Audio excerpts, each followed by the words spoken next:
Rates and Budget Measures Bill is set down for second reading forthwith. Mr Speaker. Honourable Peter Dunn. Mr Speaker, on behalf of the Minister of Finance, I move that the Taxation Annual Rates and Budget Measures Bill be now read a second time.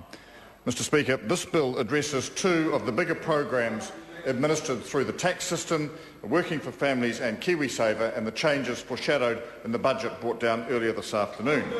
The changes that are proposed here are about making these programs more sustainable by focusing them better to ensure the government spending is directed to where it's needed most and eliminating spending that is not. Mr Speaker, Working for Families recipients on higher incomes will therefore find that the changes that the bill makes will reduce their tax credits at a faster rate, and their reductions will begin at an earlier point in their salary scale. In brief, sir, the changes introduced to Working for Families are an increase in the abatement rate by 1.25 cents at every inflation adjustment from 1 April next year until it reaches 25 cents in the dollar.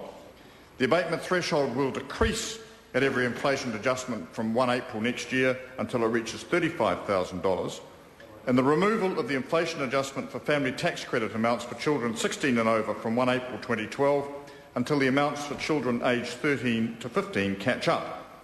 Once these amounts equal the family tax credit amounts for the oldest child, the inflation adjustment will apply again.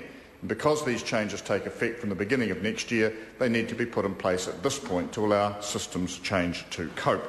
The changes to KiwiSaver are intended to ensure that the scheme continues to make it easy for people to save and so be better off in retirement, while reducing the cost to taxpayers of the subsidies to individual accounts. All employer contributions to employees' KiwiSaver accounts will be subject to the employer superannuation contribution tax, and the member tax credit is being halved for the next MTC year, which ends on the 30th of June 2012.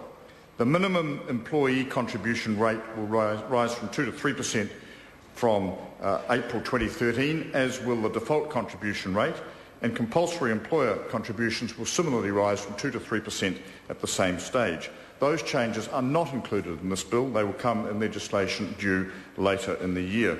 Mr Speaker, these are the major measures contained in this bill. The bill also confirms the annual tax rates for the 2011-12 tax year, as is the customary process. And Mr Speaker, with those few comments, which I think are about ensuring a fairer, more balanced tax system that is part of the government's overall strategy to return New Zealand to a pathway of economic recovery, I am happy to commend the bill to the House. The question is that the motion be agreed to. Mr Speaker. Honourable David Cummings.